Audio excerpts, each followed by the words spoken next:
The other day I found this Polaroid Impulse camera at the thrift store. It's kind of cool because it has this little button here that brings the flash up and actually turns the camera on. There's different models of this. There's an autofocus model and a couple other ones, but this one's just kind of the stock one. It doesn't have autofocus, but it has this slider here on the top, so you can do close focus on a person or 4 foot to infinity on the top, which is nice. I really like the large viewfinder on it, and it also has the exposure compensation, which is nice. But let's see if this works, and if it does, I'm gonna be really excited because it's a really cool Polaroid. Let's try it out. Now that we've got the film in it, let's take a picture and see if it works. All right. Yeah, this viewfinder is really nice. All right, so we'll get a picture of Shelly here. Nice.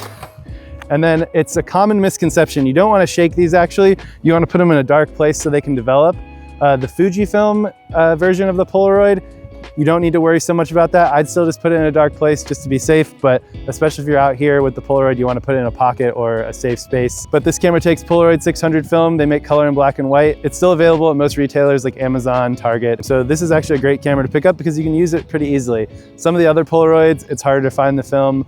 It's not as available. The I-type film for the SX70 is a little harder to come across, but I usually use Polaroids that use the 600 because it's just cheaper in theory. So let's take a couple Polaroids with this and check out how they look. When we put the film in the camera, it did eject the dark slide, so we thought it was working, but then when we tried to take a picture, it wasn't working.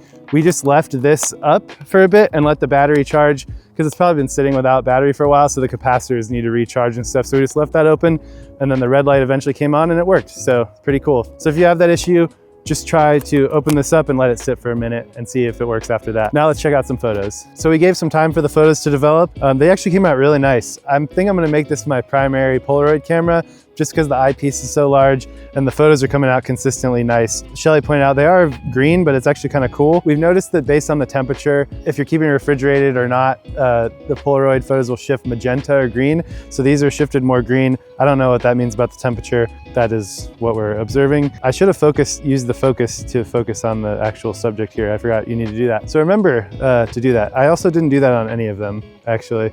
So but we took this photo more in the shade. I think it came out great too. Just remember to actually focus. Like this one, I'm a little farther away, so I'm in focus, but this closer one and the one of Shelly, I forgot to focus. So yeah, I love this camera. Really great find for 20 bucks. Love it.